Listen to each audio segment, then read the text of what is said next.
Hello, my dear students. In the last chapter, we have discussed the procedure of obtaining stresses and strain in the bars of uniform cross-sectional area. But what happens? Sometimes we have to come across bars of varying sections. Okay, in which we are required to find out the stresses and strain. Now all of you know how to find stress, strain and deformation in the case of uniform cross-sectional area, but sometimes we have to come across varying sections also. So, though there are many types of bars of varying sections in the field of strength of materials, the following are the important from the subject point of view. Okay, so what are those are important are, the first one is bars of different sections, first one, then bars of uniformly tapering sections, bars of composite sections. So these are the different types of varying sections. So we will see one by one. So first one is the bars of different sections. These are varying sections. Okay, so how sometimes a bar is made up of different lengths having different cross-sectional areas. You can see this figure, right? To see how here this length is different, this length is different, this length is different. There are three bars of different lengths and cross-section. You can see here A1, the cross-section of A1 is different, A2 is different and A3 is different. Okay, then it is applied, the tensile force is applied on it, P. Okay, this is a bar of varying different cross sections. Okay, how to find deformation in such a cases, we will see now. See, in such cases, the stresses and strains and hence changes in length for each section is worked out separately. Okay, then the total change in length is equal to the sum of the changes of all the individual lengths. So means you have to calculate the deformation for the individual bars, and then you have to take the sum of that all the changes, deformations from the each bar. It may be noted that each section is subjected to the same external axial pull or push, but one thing you have to remember, it is subjected to same force, external axial pull or push. If it is the tension force, it has to be same tensile force has to be maintained for all the sections. Okay, suppose if it here it is tensile force, suppose if it is compressive means all the bars, it has to be, the force has to be same. Okay, let P is the force acting on the body here, E is the modulus of elasticity of the bar, and L1 is the length of the section, and A1 is cross-sectional area of the section, L2, E2 is the corresponding values for section 2, and so on. Here L3, there are that may be any number of sections. Okay, here I have considered 3 sections. We will see now, see how you can calculate the stress, strain and extension. You have to use the same formula, but calculate for the different sections. I mean individually you have to calculate. Sigma 1, that is stress for the first section, that is called stress is equal to load divided by area. Here the load is same but area is different. Okay, strain is what? Stress divided by Young's modulus, because Young's modulus is equal to stress divided by strain. So how you can write strain? That is stress divided by Young's modulus. Extension, that is nothing but deformation. What is deformation? Delta L is equal to PL divided by A into E. Here P and E almost it is same everywhere, but L1 and A1 is different. That's why deformation is equal to PL1 divided by A1 E1. Like that for the next bar, next section. So same thing, sigma 2 is equal to P divided by A2, and strain is equal to sigma 2 divided by E, and deformation is equal to PL2 divided by A2E. Okay, if there is a third section, then you use the same. So finally what you have to find? Total deformation of the bar. What is that? Total deformation is equal to delta L is equal to delta L1 plus delta L2 plus delta L3. This one, delta L1, delta L2, delta L3. What is delta L? That is PL1 divided by A1E plus PL2 divided by A2E plus PL3 divided by A3E and so on.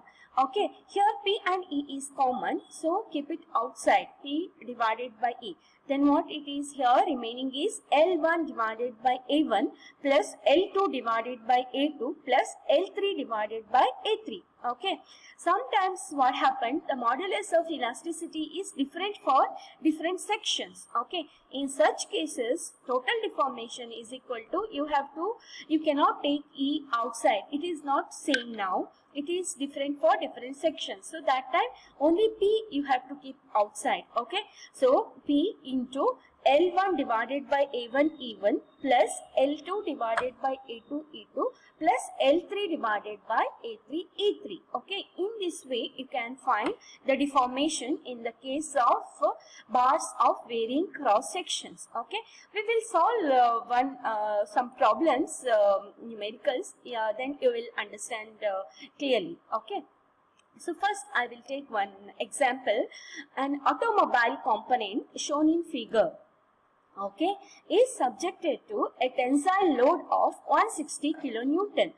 Find or determine the total elongation of the component if its modulus of elasticity is 200 GPa. Okay, this is the given figure.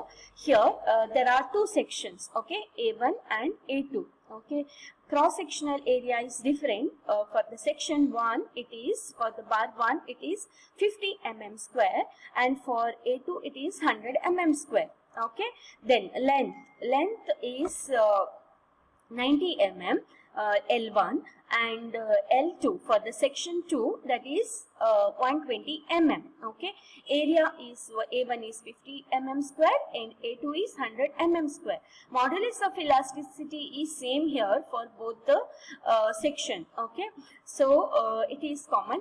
E is equal to 200 GPa, that is nothing but 200 into 10 raised to 3 Newton per millimeter square or 200 into 10 raised to 9 Newton per meter square.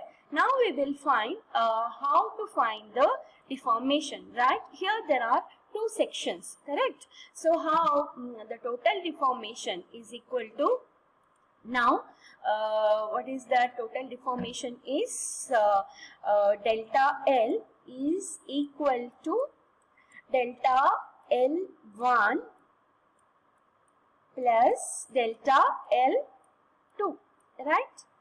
So only two sections here. What is delta L1? Delta L1 is, delta L1 or delta is equal to PL divided by A into E, right? So substitute that here. P and this P is same, P and E is common for both the sections, so you can keep it outside here. P divided by E into L1 divided by A1 plus L2 divided by A2, right?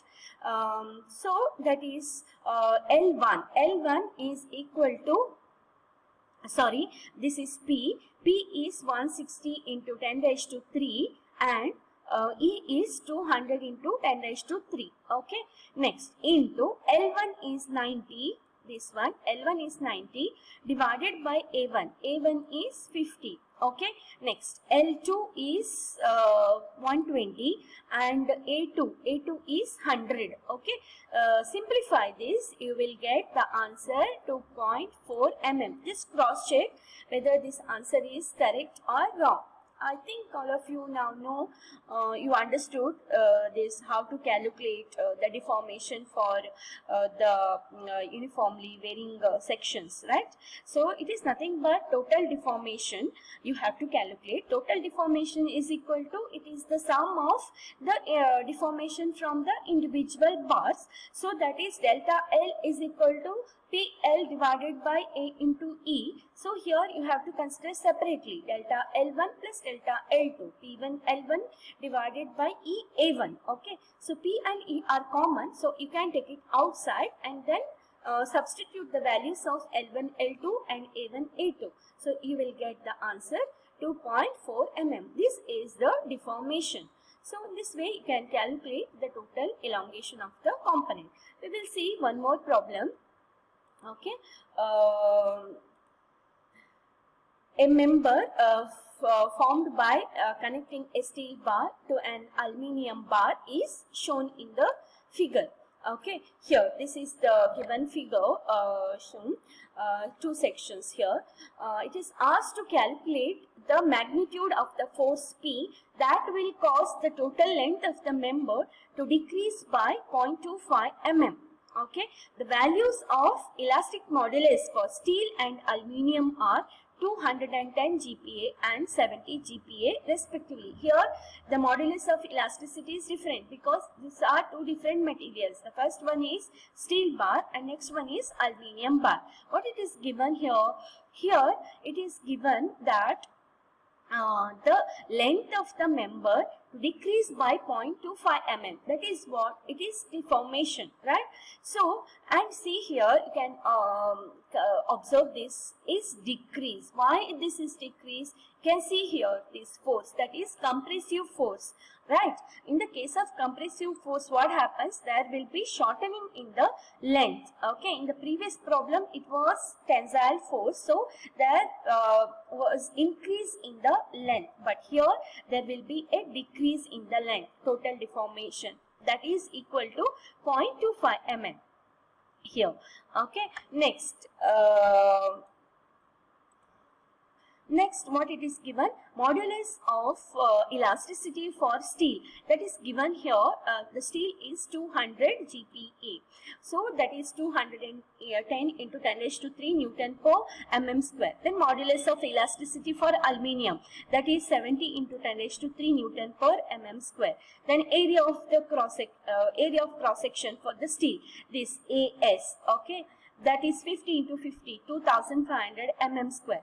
Next, aluminium bar, area of aluminium bar, that is 100 into 100, that is 1000 mm, 10,000 mm square. Then length of the steel section 300 mm and length of the aluminium section is 380.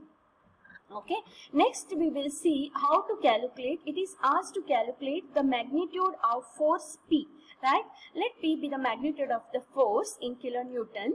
So decrease, deformation, total deformation we know. What is that total deformation? Total deformation is equal to delta L is equal to, here there are two sections, so delta L1 plus delta L2. Right, two sections. So delta L is P into delta L is equal to P into L divided by A into E. So here E is not same, it is different. So only you can keep P outside. Okay. So total deformation delta L is equal to delta L1 plus delta L2, that is P L1 divided by A E1 plus P L2 into divided by A2 and E2, right? So if you take P outside, this comes here. If here instead of 1, 2, it is written S for steel and A for aluminium. So keep it outside and substitute the values. What is LSC? That is 300 in divided by A is 2500 into 210 into 10 raised to 3, and this is aluminium. Substitute and only one unknown P, so you will get the answer P is equal to 224 into 10 raised to 3 Newton, that is equal to 224.4 kilonewton. So in this way you can calculate the load, that is magnitude of the